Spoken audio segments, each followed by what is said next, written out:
This morning brought word that singer John Denver has died. Denver was killed when the experimental plane he was piloting went down in California's Monterey Bay. Most people remember John Denver as the soft-spoken voice behind Take Me Home, Country Roads, an artist who seemed to genuinely live the peaceful life his songs described. But underneath that image was a story almost nobody knew.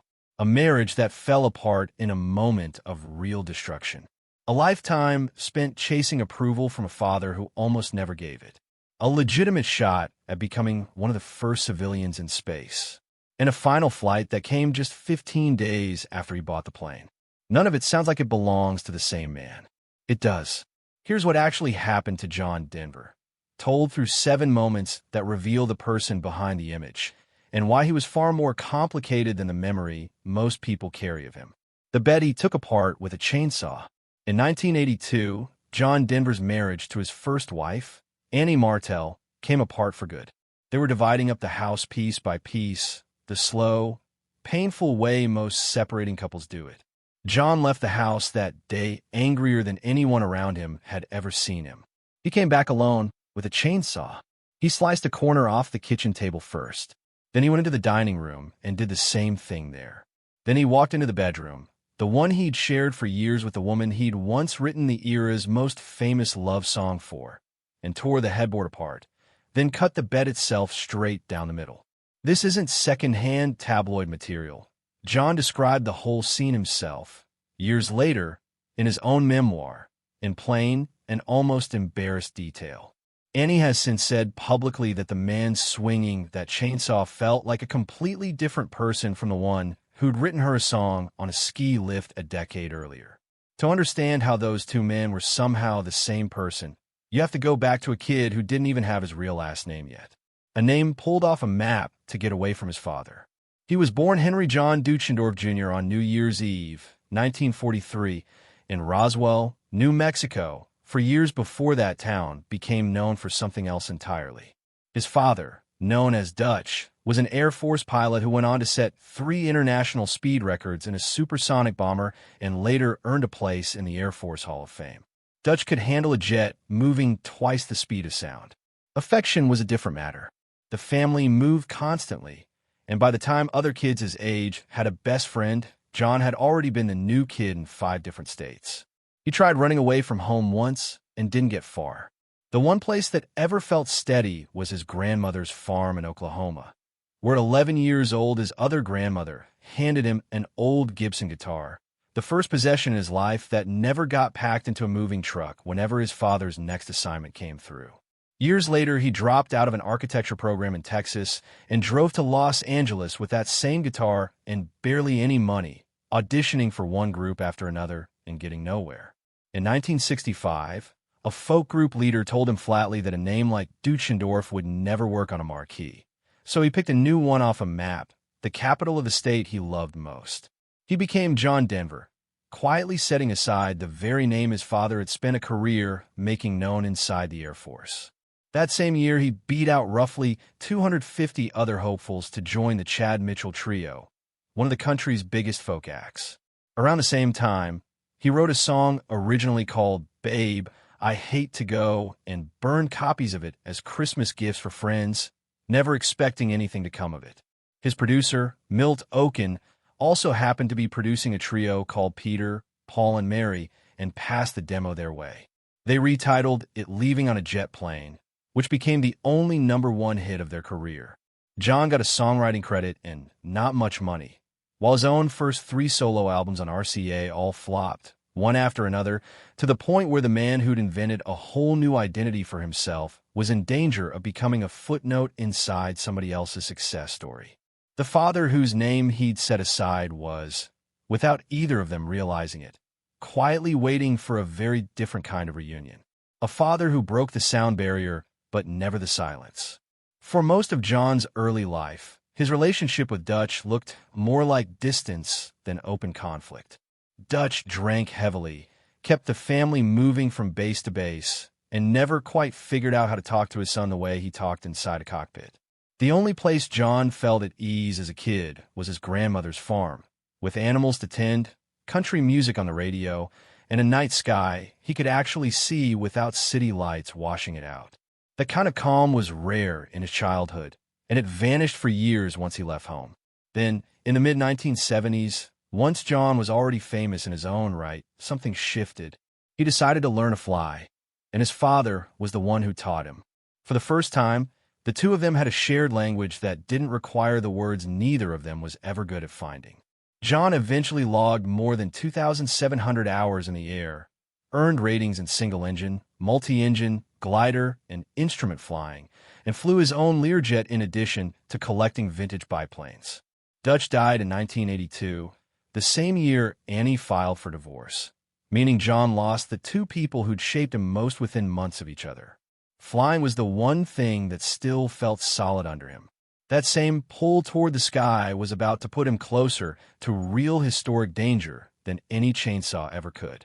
The astronaut seat that went to a teacher instead. By the early 1980s, John wasn't just a musician with a guitar and an easy smile. He sat on the board of the National Space Society and helped design NASA's Citizens in Space program. The plan meant to eventually send an ordinary person up on the space shuttle. He wanted that seat for himself. He wrote NASA a 3-page letter volunteering. He passed the physical exams. He passed the psychological evaluations. In 1985, NASA gave him its Exceptional Public Service Medal for the work he'd put into building the program.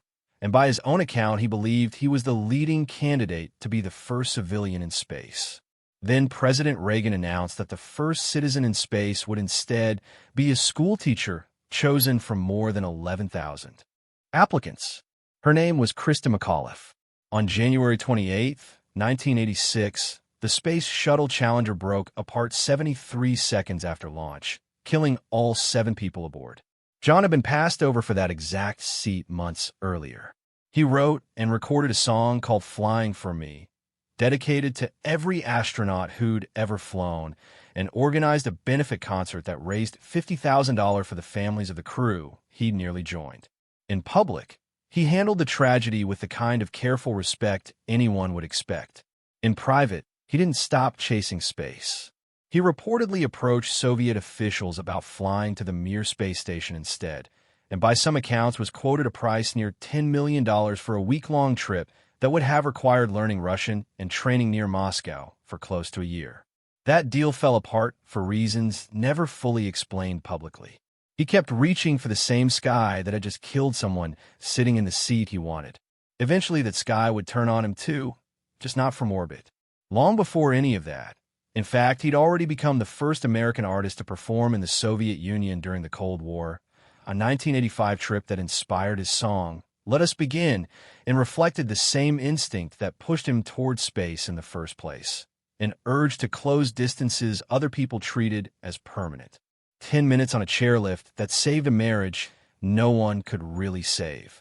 Back on the ground, his first marriage was already straining long before the chainsaw.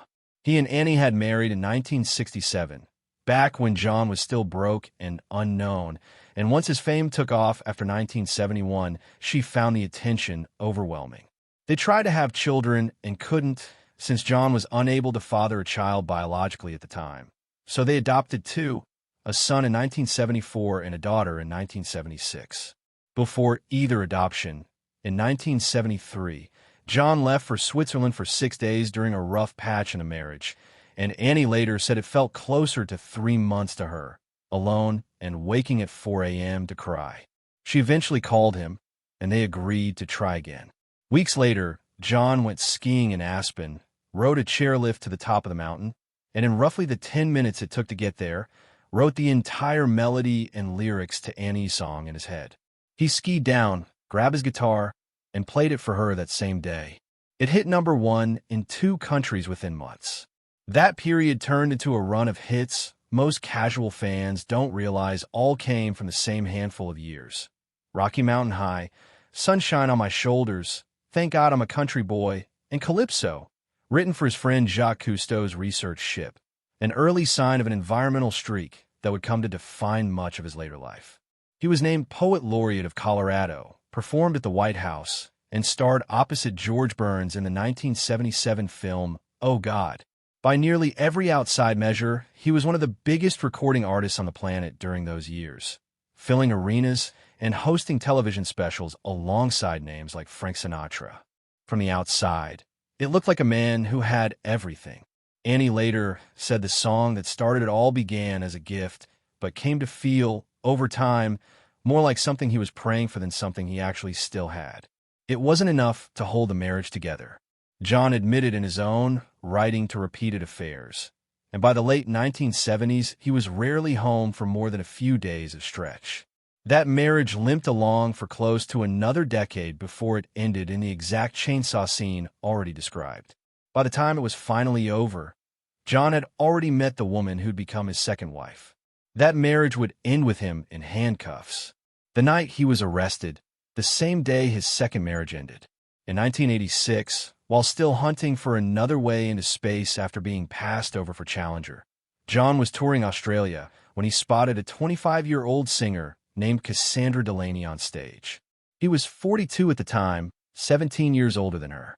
Within days, she'd flown back to Aspen with him, and by August 1988, the two had married on a mountaintop above town. 9 months later, their daughter Jessie Bell was born, a biological child everyone, John included, had been told for years was essentially impossible for him to have, a genuine private miracle by any measure. The marriage around it didn't hold up nearly as well. Cassandra later described a relationship marked by heavy drinking, jealousy, and repeated threats about what she'd be left with if things ended. They separated in 1991 and divorced in 1993 after a custody battle that reportedly ran past $3 million in combined legal fees. Cassandra was awarded primary custody of their daughter, and the two of them mostly avoided each other publicly afterward. On the exact night the divorce became final, John was arrested for driving under the influence, and it wasn't his last run-in behind the wheel. In August 1994, while still on probation from that arrest, he crashed his Porsche into a tree in Aspen and was charged again. In October 1995, the FAA ordered him to stop drinking entirely if he wanted to keep flying, and in 1996, having decided he hadn't complied, the agency revoked his medical certification outright, stripping him of his legal right to fly on his own. Less than 2 years later, he bought a plane anyway, and this particular aircraft came with a flaw no careful pilot should have accepted. 15 days, one misplaced valve, and a flight he didn't need to take. On September 27, 1997, John bought an amateur-built experimental aircraft called a Long Easy from a local veterinarian who'd owned it for years, a plane that had originally been assembled from a kit by someone else, with further modifications made along the way by whoever had built it. 8 days later, he played a full concert in Corpus Christi, Texas, to a crowd told in advance not to film more than 20 seconds of the show, though one radio employee ignored that instruction and captured what turned out to be the only surviving footage of John's final full performance. Almost nobody in that room knew he'd also recorded a children's album that same summer, one that would go on to win him the only competitive Grammy of his career, a win he'd never lived to hear announced. On October 11th, the day before the crash, John flew the new plane for the first time, an orientation flight of roughly 30 minutes. During that short flight, he and his mechanic discovered a serious design flaw. The fuel selector valve, which the aircraft's original designer had placed conveniently between the pilot's legs, had instead been installed behind the pilot's left shoulder by whoever built this particular plane. To switch tanks mid-flight, John would have to twist his entire upper body around, take his hand off the controls, and reach blindly over his own shoulder. He and the mechanic tried extending the valve handle with pliers the day before the crash. It still didn't reach far enough. On the morning of October 12th, the mechanic told him exactly how much fuel was aboard, a small amount in each tank, and offered to top it off. John said no, telling him the flight would only last about an hour. He took off from an airport on the Monterey Peninsula just after 5 p.m., practiced 3 touch-and-go landings, each of which burned more fuel than a normal takeoff, then headed straight out over the open Pacific. A few minutes later, his right tank ran dry. Reaching the valve behind his shoulder to switch to the left tank meant twisting around in his seat while still flying the plane, and investigators later concluded that as he turned, his foot likely pressed the rudder pedal without his realizing it. The plane yanked sharply right and pitched upward on its own. People watching from shore, only a few hundred yards away, saw it spin and drop straight into Monterey Bay, close enough that some assumed at first it was some kind of stunt rather than a real emergency. His last words to air traffic control, spoken moments earlier, had been entirely calm and routine. Then the radio went quiet for good. Toxicology results came back completely clean, no alcohol, no substances of any kind. He was 53, fully sober, and died less than a mile from the same Pacific coastline he'd spent his career writing songs about. Colorado's governor ordered every state flag lowered to half-staff. Thousands turned out for an outdoor memorial in Aspen, held in the open because the venue's tent had already come down for the season, so mourners gathered under the same sky he'd spent his life singing about. His ashes were scattered across the Rocky Mountains. Months later, the Grammys gave him Best Musical Album for Children for the record he'd made the summer before he died, the only competitive Grammy of his career, awarded to a man no longer alive to hear his own name called. The Recording Academy also gave him a posthumous Grammy Lifetime Achievement Award that same year. In the years since, Colorado made Rocky Mountain High one of its 2 official state songs and inducted him as the first member of the Colorado Music Hall of Fame, while West Virginia adopted Take Me Home, Country Roads, as one of its 4 official state anthems, about a state the song's writers had never actually visited when they wrote it. Across his career, he sold more than 33 million records, released 12 gold albums and 4 platinum ones, and recorded roughly 300 songs, about 200 of which he wrote himself. What rarely makes it into the popular memory of him is everything he built offstage in his final 2 decades. He co-founded the WinStar Foundation in 1976, an environmental and wildlife preservation nonprofit that grew out a road trip conversation with friends about the dangers of nuclear power, and the following year he founded the World Hunger Project, work serious enough that President Jimmy Carter appointed him to the Commission on World and Domestic Hunger. He chaired a National UNICEF Day gathering in 1984 and spent roughly 2 decades affiliated with UNICEF's anti-hunger and anti-poverty efforts, work that eventually earned him the Presidential World Without Hunger Award from Ronald Reagan in 1987. His fascination with birds of prey led him to write The Eagle and the Hawk in 1971, years before conservation became a defining theme of his public life, and he lent his name and time to groups including the Cousteau Society, Friends of the Earth, and the National Space Institute. Almost none of that work, or The Chainsaw, or The Astronaut Letter, or The Silent Father Who Finally Learned to Talk to His Son from Inside a Cockpit, shows up in a version of John Denver most people carry around in their heads. So which version of John Denver do you think was the real one? The man who wrote a love song in 10 minutes on a chairlift, or the man who took a chainsaw to the bed where he once sang it to her? If you enjoyed this look back, smash that like button, comment, and subscribe for more untold stories, and hit the bell so you never miss one. Want more? Check out another one of our videos. Thanks for watching.